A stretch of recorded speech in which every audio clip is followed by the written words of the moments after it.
지난 시간에 에스겔서 1장의 말씀을 함께 나누었습니다. 에스겔 그리고 에스겔서의 배경은 포로로 끌려간 이스라엘 백성들이 포로로 끌려갔고, 그리고 에스겔도 포로로 함께 끌려갔다고 했습니다. 그 절박한 상황 속에서도 하나님을 믿지 않는다라고 하는 것을 여실히 2장에서 우리는 알 수 있습니다. 먼저 1장에서 놀라운 환상이 있었죠. 얼굴은 사람, 독수리, 또 사자, 또 소, 이러한 아주 강한 짐승들로, 힘이 세고 강한 짐승들로 대표되던, 특별히 그들의 우상이었습니다.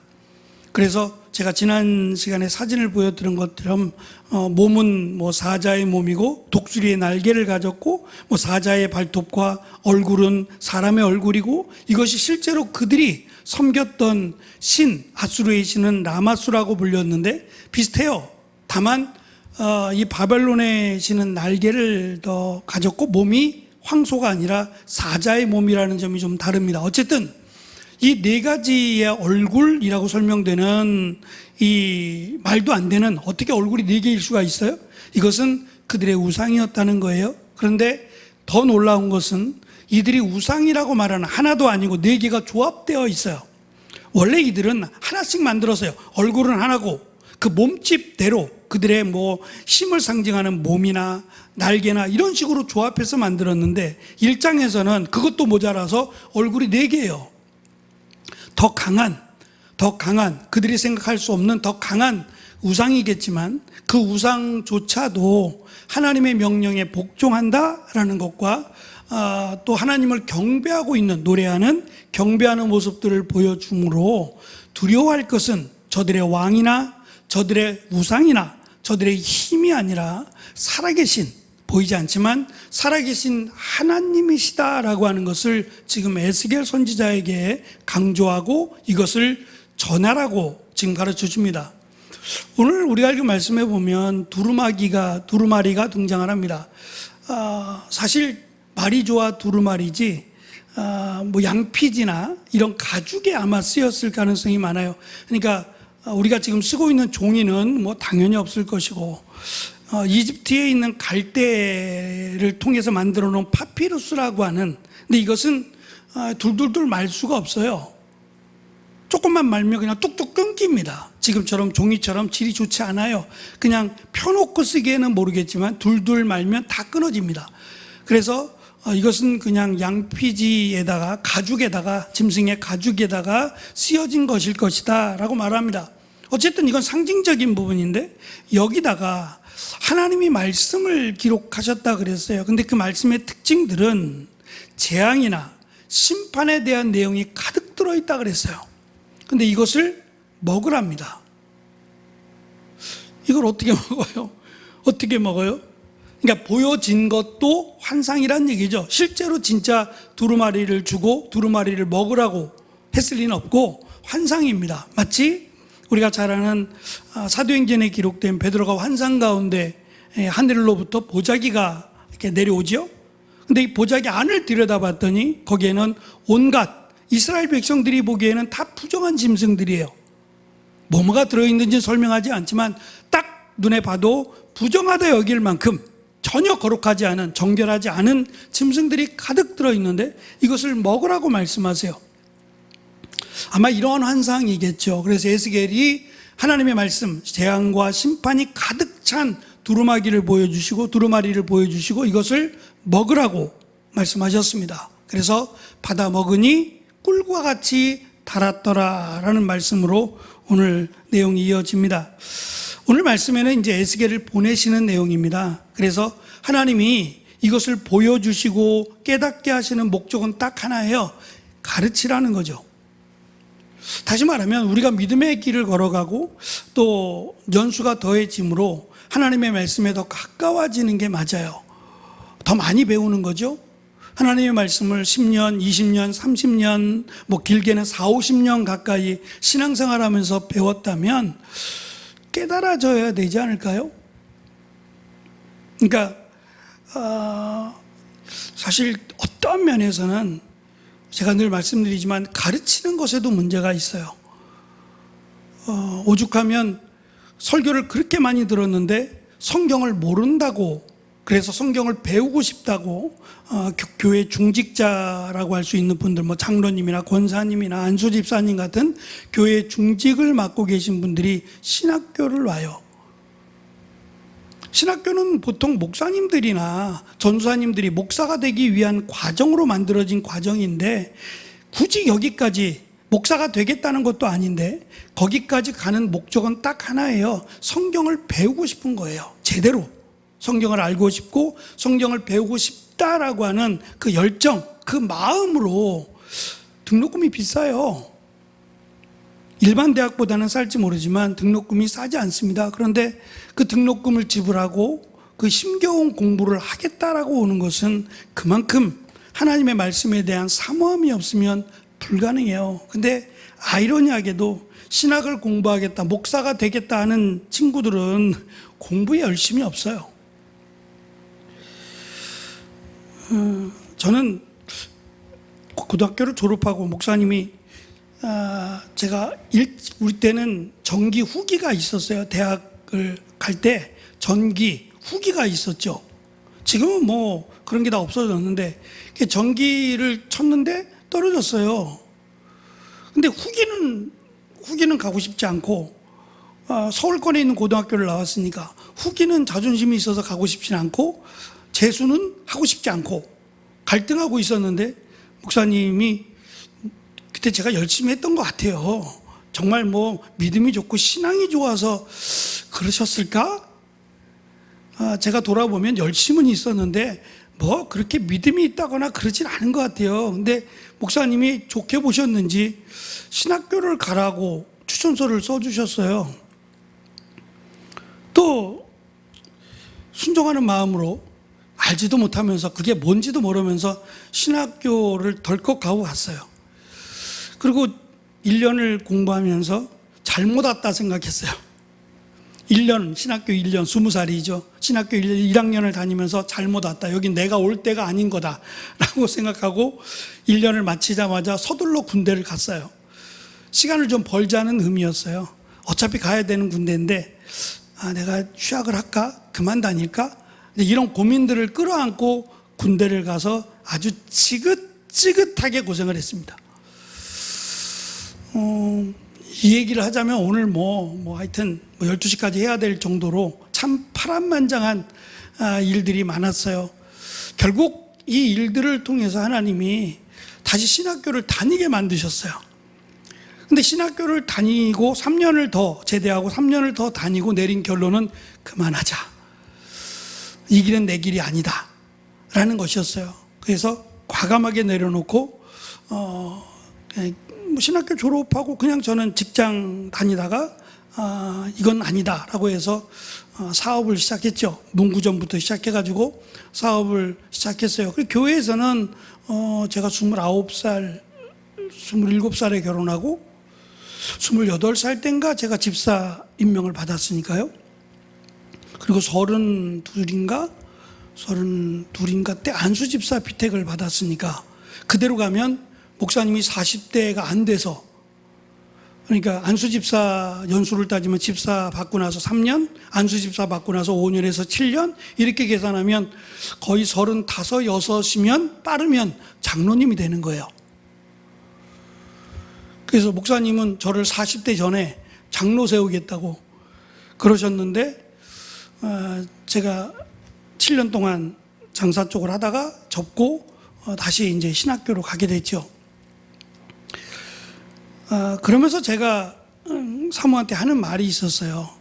7년 동안을 장사하고 돈을 벌면서 다시 이제 손 들고 옵니다 라는 마음으로 탕자처럼 다시 신학교로 들어가게 되면서, 그때는 참 열심히 공부했던 것 같아요. 신학교 1, 2, 3, 4학년 신학교 다닐 때는 정말 열심히 공부했어요. 안 되는 공부 열심히 한다고 나름 노력을 해왔는데, 그러다가 다 내려놓고 그냥 세상 일에 뛰어들었으니까 하나님이 나를 다시 불러주시고 이 부족한 자를 쓰시겠다라는 확신이 들어서 다시 신대원이라고 하는 곳을 갔을 때 제가 아내한테 그런 얘기를 했어요. 솔직히 한편으로는 장학금을 받아야 되는 입장인데 나는 공부에 목숨 걸지 않겠다 그랬어요.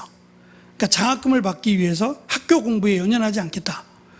오히려 하나님 말씀이 너무 부족하니까 하나님 말씀을 연구하고 하나님 말씀을 알아가는 데 전념을 하겠다라고 하는 말을 했어요. 그 말대로 됐어요. 장학금을 못 받았으니까. 워낙 잘하는 사람들이 많아서 장학금을 받는 사람들은 정말 열심히 공부하는 사람들이 받는 거고, 저는 공부보다는 오히려 성경을 더 많이 보고 성경에 대한 관심이 많아서 학교 사서 아르바이트를 하면서도 틈틈이 도서관에 있는 책들도 살펴보는 욕심도 가졌었습니다. 제가 이 말씀 드리는 이유는 신학교를 들어가는 전도사나 또는 하나님 앞에 부름을 받았다 하는 이도 말씀이 떠나가면 아무것도 없는 겁니다. 하나님의 말씀은 그냥 글이 아니라, 문자가 아니라 정말 살아계신 하나님의 말씀 그 자체입니다. 말씀이 곧 하나님이시라고 말씀하셨어요. 그러니까 우리가 말씀에 대한 사모함을 갖고 말씀을 가까이 하는 것은 결국 하나님을 가까이 하는 지름길이에요. 내일, 요번 주일이죠. 요번 주일의 비유의 말씀이 장터 아이들의 놀이예요. 장터에서 아이들이 노는데 그냥 소꿉놀이하고 이런 우리가 놀듯이 그렇게 노는 게 아니라 그들의 문화는 좀 달랐어요. 장례식이라고 하는 또는 결혼식이라는 특별한 문화가 있거든요. 이 문화를 놀이로 바꿨어요. 그래서 한쪽에서 아이들이 피리를 불면, 결혼식 때니까 피리를 불면 춤을 추고 노래를 부르고, 또 한쪽에서 애곡하면 같이 울어주고 또 거기에 대해서 화답하는 놀이입니다. 이런 놀이를 하는 것을 비유로 말씀하시면서 끝쪽에 이런 말씀하세요. 지혜가 있는 자들은 지혜로 그 결과를 알게 되리라는 말씀을 하세요. 여기서 이것도 상징적인데, 지혜라고 말씀하신 지혜가 뭐냐면 예수 그리스도를 메시아로 믿는 믿음입니다. 당시에는 가장 으뜸이 되는, 우리가 이 세상에서 추구해야 될 것 가운데 가장 으뜸에다 둔 것이 뭐냐면 지혜예요. 왜냐하면 지식은 쌓을 수 있는 건데 지혜는 쌓을 수 있는 게 아니에요. 내가 노력해서 될 문제가 아니란 말이죠. 그래서 지혜를 가장 가치 있는 것으로 여겼어요. 어떠한 지혜냐에 따라서 또 다르긴 하겠지만, 만약에 나를 죽음으로부터 건져내는 지혜라면, 나를 영원히 살게 하는 지혜라면 이건 말할 것 없죠. 무엇과도 바꿀 수 없는 소중한 지혜일 겁니다. 우리는 그 지혜를 받았어요. 그런데 그 지혜보다 세상의 지혜에 더 관심이 많다? 이건 뭐가 바뀌어도 한참 바뀐 거예요. 그러니까 우리가 신앙생활을 하면 할수록 더 깊어져야 되는 것은 말씀에 대한 사모함이고, 말씀을 더 가까이 하는 나의 수고와 노력과 헌신이에요. 근데 그렇지 않다라는 것은 뭐가 문제가 있는 겁니다. 지금 자동차가 엔진이 망가져가고 있어요. 겉은 멀쩡해요. 근데 엔진이 망가져가고 있는데 열심히 세차하고 열심히 차를 꾸미고 있어요. 너무 위험하지 않아요? 언젠가는 엔진이 망가지면 크게 사고 날 것이고 목숨도 위태로운 겁니다. 근데 정작 엔진은 망가져가고 있고 문제가 점점 생겨가고 있는데 엔진에는 통 관심이 없고 겉으로만 번쩍번쩍 빛나고 사람들에게 보이는 쪽에만 관심을 갖는다면 이건 정말 어리석은 일이죠. 우리가 신앙생활하면서 가장 중요한 것은 다 중요하지 않다는 건 아닙니다. 무엇보다 바꿀 수 없도록 소중한 것은 말씀입니다. 하나님의 말씀이잖아요. 다만 이 말씀을 목사가 하나님의 말씀을 전하고 또 목사가 하나님의 말씀과 중간에서 이 사역을 맡고 있기 때문에 사실은 희석될 수도 있고 더 거룩한 말씀이 그렇지 못하게 된다는 것도 있을 수 있어요. 그래서 가능하면 말씀이 말씀으로만 전달될 수 있도록 내가 그것을 마치 하나님의 말씀을 훼손하지 않도록, 사실 그 부분이 저에게도 가장 중요하게 여겨지는 부분입니다. 무언가를 더해진다 했을 때 양념이 과하면 본질을 잃어버리게 될 것이고, 양념이 없다면 어쩌면 맛이 없을 수도 있잖아요. 그런 부분에서 늘 고민하고 저뿐이 아니라 다른 목사님들도 마찬가지일 겁니다. 늘 고민하고 하나님의 말씀이 어떻게 하면 성도들에게 더 제대로 잘 전해질까를 고민하며 기도합니다. 오늘 에스겔을 통해서 주시는 말씀의 의미가 바로 그런 의미예요. 하나님의 말씀을 전하면 목숨이 위태로울 것을 알아요. 그럼에도 불구하고 하나님은 걱정하지 마라, 그대로 전해라. 이 전하라고 하는 것은 심판의 메시지입니다. 지금 두루마리에 담겨있는 재앙과 심판, 이 내용이라 그랬잖아요. 그러면 하나님이 전하라는 것은 이 두루마리에 적힌 내용들이고, 이것을 전했을 때 가뜩이나 지금 포로로 끌려와 있어요. 희망도 보이지 않고 하나님이 우리를 버렸다라고 하며 오히려 하나님의 말씀과 거리를 두고 살아가는 저들이에요. 근데 하나님이 너희들을 심판할 것이다 라고 하면 저들이 회개할까요? 오죽하면 오늘 말씀에도 너희들의 이마가 마치 금강석과 같이 단단해 버렸다 그랬어요. 이마만 그래요? 가슴이 굳어버렸어요. 더 이상 그들에게는 말씀의 의미가 없을 정도로. 그래서 차라리 이방인들, 하나님을 알지 못하는 이들에게 전했더라면 그들이 믿었을 것이다 라고 할 만큼 말입니다. 얼마나 두렵고 떨리는 말씀인지 몰라요.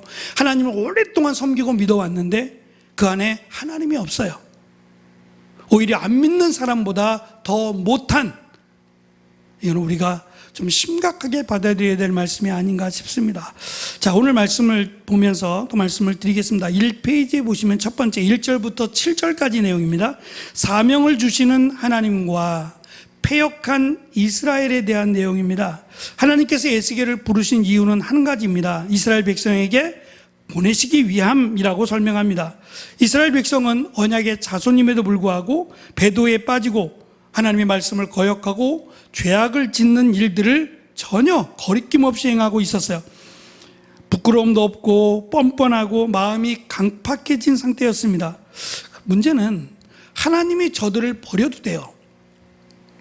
이미 버렸고 버려도 돼요. 근데 왜 하나님은 저들에게 또다시 보내시려고 하죠? 우리가 복음서에서도 살펴본 것처럼 포도원의 비유에서 예수님이 이런 말씀하세요. 하나님이 종들을 보냈다는 거예요. 그 주인이, 포도원 주인이 종들을 보냈다는 거예요. 그래서 셈을 계산하라 하고 종들을 보냈는데 종들을 잡아 죽였어요. 보내는 족족 잡아 죽였다는 거예요. 그러면 이제 화가 나서 이 소작농들, 주인의 땅을 차지하려고 하는 이들을 심판하면 돼요.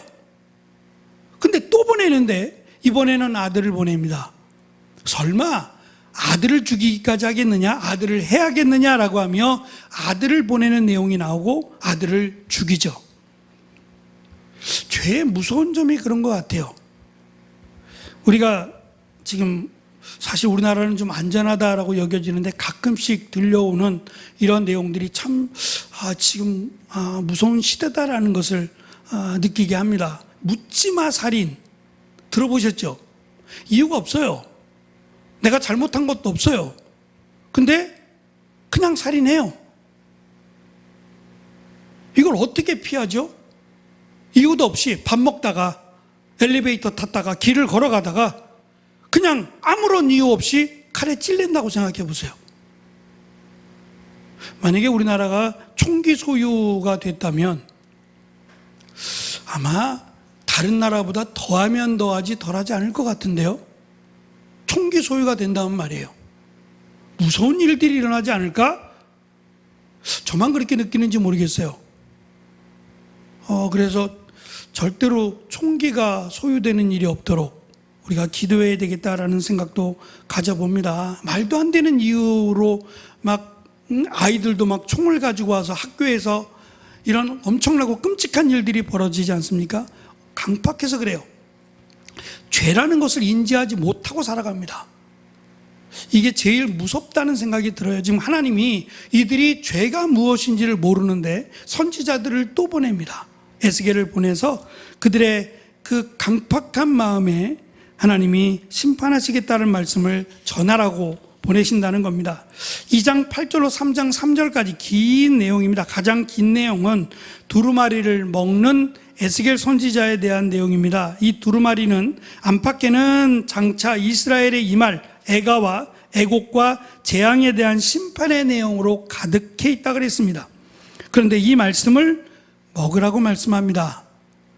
상징적인 내용이죠.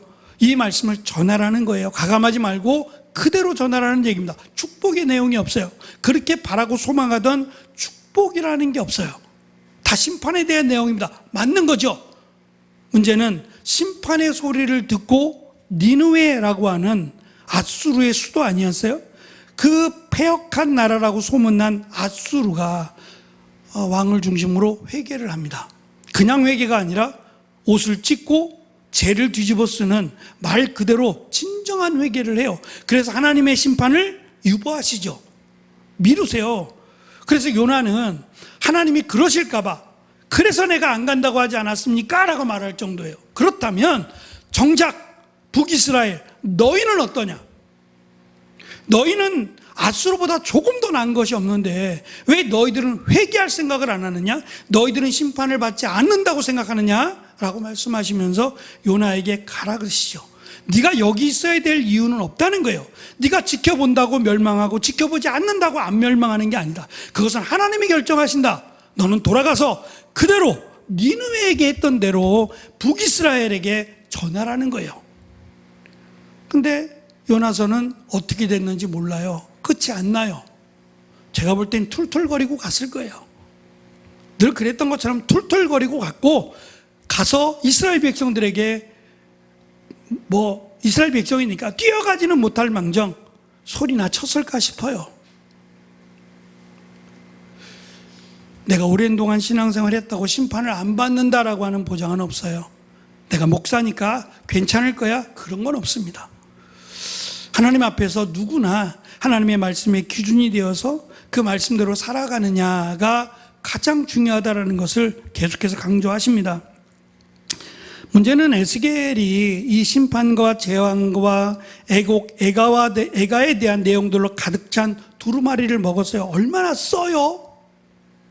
이런 내용들, 심판에 대한 내용들로 가득 차 있는데 이게 달겠냔 말이에요. 근데 너무 아이러니하죠. 이것이 꿀송이처럼 달대요. 무슨 의미죠? 써야 되는 거 아니에요? 쓴 약같이 심판에 대한 내용인데 꿀송이처럼 달다 그럽니다. 왜요? 왜 달까요? 권사님 왜 달까요? 하나님의 말씀이니까 달죠. 또요. 이 심판이 쓸어버리는 심판이 아니어서 단 거예요. 쓸어버리기 위함이라면 이 내용을 적을 필요도 없어요. 그냥 쓸어버리면 되죠. 이 내용을 주신 것은 기회를 주시는 것이고 하나님이 완벽하게 그들을 없애버리기 위해서 주는 게 아니라 그들에게 조금이라도 더 자비와 긍휼과 사랑을 담고 있기 때문에 달다라고 말을 하는 겁니다. 하물며 하나님 앞에 나와서 기도하고 하나님의 은혜를 구하는 자들을 하나님이 왜 하나님이 그의 기도를 안 들어주겠느냐? 그건 우리 생각이죠. 왜 안 들어주시겠어요? 사랑하는 자녀가 아프다 그러면 아파라 그러겠어요? 그럼 사랑하지 않는 거죠. 사랑하는 자녀가 아프다 그러면 발벗고 어떻게 하느냐? 병원에 데려가든지 아니면 약이 있으면 일단 약으로 처방하든지 낫게 하는데 1차적인 생각을 가져야 되는 거 아니겠어요? 하물며 사람도 그러한데 하나님께서 사랑하는 자녀들에게 돌을 달라 그러면 뱀을 던져줄, 뱀이나 전갈을 던져줄 부모가 어디 있겠느냐? 가장 좋은 성령을 주시지 않겠느냐라고 하나님이 약속하셨잖아요. 그러니까 우리의 생각으로 하나님을 평가하면 절대 안 됩니다. 나에게 일어난 일들, 나에게 일어난 모든 것들로 하나님을 평가해서 하나님 나를 사랑하지 않는군요 라고 생각하는 건 믿음이 없다는 얘기예요. 내 경험이나 내 지식 가지고 하나님을 평가하는 것은 어리석다는 겁니다. 오늘 말씀은 꿀송이보다 단 겁니다. 그만큼 하나님은 저들을 없애버리기 위해서 이 말씀을 기록한 것이 아니라 저들에게 기회를 주고 다시금 저들을 돌아오게 하시기 위한 하나님의 은혜의 말씀이었어요. 겉으로는 심판이죠. 그러나 그 안에는 하나님의 은혜가 가득한 것을 에스겔이 느꼈어요. 그래서 이 말씀을 먹으면서 꿀송이보다 달다라고 말을 하게 된 겁니다. 마지막 4절로 14절에는 이스라엘 백성들의 모습을 마치 금강석과 같은 이마라고 설명을 합니다. 이스라엘은 언어가 다른 이방인이 아니었기에 의사소통에는 전혀 문제가 없어요. 그럼에도 불구하고 에스겔이 전하는 그 말씀을 받아들이지 못합니다. 깨닫지 못하는 것은커녕 받아들일 생각이 전혀 없어요. 에스겔이 무슨 마음이 들었을까요? 또 한편으로 보면 하나님의 말씀은 전지전능하시거든요. 그런데 그 전지전능하신 하나님의 말씀을 안 들어요. 듣지도 않아요.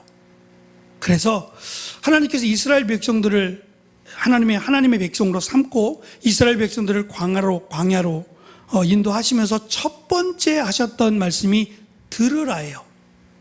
말하라가 아니라 들으라예요. 말하지 말라는 거예요. 너희들이 말하는 거 의미 없다는 거죠. 하나님이 말씀하시는 것을 들으라. 이것이 첫 번째 이스라엘 백성들을 향한 하나님의 선언이었어요. 믿음은 들음에서 나죠. 들음은 하나님의 말씀에서 이루어진다 그랬어요. 하나님의 말씀을 듣는 것이 축복이고 어떠한 말씀이든 간에 그 말씀의 능력과 은혜가 임하는 법이다라는 것을 우리는 기억해야 됩니다. 마지막 오늘 2장 1절부터 3장 15절까지 말씀을 살폈는데 이 말씀에 대한 핵심 강조점을 다시 한번 점검해 봅니다. 첫 번째, 사명의 근거는 환경이 아니라 하나님의 영광에 있다는 겁니다. 다시 말해서 환경이 어떠냐가 중요한 것이 아니라 이 사역이 나에게 맡기신 이 일이 하나님께 영광이 되어야 된다라는 것이 사명자의 의무가 되어야 돼요. 무슨 일이든지 간에 크고 작은 일이든지 간에 이 일이 하나님의 영광이 되게 하는 것이 우리가 해야 될 일이라는 겁니다. 그래서 에스겔은 이 일로 인해서 만약에 돌을 맞을 수도 있고 저들로부터 버림을 받을 수도 있어요. 그럴지라도 하나님의 영광을 위해서 에스겔은 나아갔던 겁니다. 두 번째, 말씀과 메신저의 완전한 일체화가 필요하다는 겁니다. 하나님은 뻔뻔하고 강팍한 백성들에게 에스겔을 보내기 전에 두루마리를 먹으라고 먼저 말씀합니다. 세상에 나아가 하나님 말씀을 선포하기 위해서 인간의 생각이나 감정보다 먼저 내가 하나님 말씀을 선언하는 내가 진리의 말씀을 온전히 내 것으로 내가 먼저 그 말씀 앞에 붙들림 바 되어야 된다는 것을 강조하고 있어요. 그래서 나름 저희 노예도 그렇지만 나름 직분자들, 그러니까 집사님 같은 경우는 시험이 없어요. 중직자라고 하지 않으니까. 그러나 안수 집사님 이상은 시험이 있어요. 시험을 봐야 됩니다. 근데 그게 그냥 말이 좋아 시험이죠. 왜 이런 과정을 겪을까요? 조금 더 하나님 말씀 앞에 가까이 가야 된다는 것을 의미하는 겁니다. 하물며 우리가 하나님의 일을 맡겠다라고 한다면 무엇보다 하나님의 말씀이 나로부터 멀어지지 않도록 우리가 애써야 된다라는 것도 기억을 해야 됩니다. 마지막 세 번째, 사역의 성공은 백성들의 반응으로 결정되는 것이 아니라 선포 그 자체에 있다는 겁니다. 오늘 말씀에 특별히 강조되는 부분이 뭐냐면 그들이 듣든지 안 듣든지라고는 말씀이 계속 반복돼요. 중요하지 않아요. 그들이 듣든지 안 듣든지 그것이 사역의 성공을 결정하지 않아요. 다시 말하면 내가 하나님의 일을 맡아 수고하면서 그 수고의 열매 또는 결과가 좋으면 얼마나 좋겠어요. 근데 그 좋다라는 기준이 결국은 성공하고 비슷하지 않아요? 잘 되고 흥왕하고 이게 우리가 바라는 성공, 우리가 잘하는 결과 아니에요? 근데 사실은 오늘 말씀에 의하면 그것을 떠나서 그냥 하나님의 말씀을 전하는 것 그 자체, 하나님이 전하라고 했으니까 전하라는 그 자체가 사역의 성공이라고 보는 거예요. 우리는 여기서 이걸 놓치게 되면 이제 함정에 빠지게 돼요. 함정에 빠져서 교회가 커지고 성도들이 많아지면 우쭐하게 되고 마치 내가 대단한 사람처럼 그렇게 점점 더 하나님의 사람과는 다른 초심을 잃어버린 자가 될 가능성이 매우 높아요. 제가 주변에서 봤을 때도 그렇더라고요. 그렇지 않으려면 나에게 맡기신 일 자체가 사역의 성공이다. 내가 이 일을 잘 감당하는 것 자체가 하나님이 기뻐하시는 일이지, 이것을 통해서 교회가 성장하고 부흥하고 그래야만 성공한 거다, 그렇게 말씀하지 않아요. 그래서 하나님께서 역사하실 거라는 거예요. 듣든지 안 듣든지 그게 중요한 것이 아니라 하나님의 말씀을 선포하는 것 그 자체가 가장 중요하다라는 것을 말씀하고 있습니다. 하나님의 말씀을 가감없이 전하는 것이 우리가 해야 되는 일이다라는 것을 에스겔을 통해서 또 함께 말씀을 나누는 우리들에게 주신 하나님의 메시지의 핵심이라고 생각합니다. 어쨌든 하나님의 말씀이 될 수 있도록 우리가 늘 힘쓰고 또 이 말씀 가운데 하나님의 은혜를 구하며 기도하는 귀한 은혜가 우리 가운데 주님이 오실 때까지 지속되는 축복과 은혜가 있기를 축원합니다. 기도하겠습니다.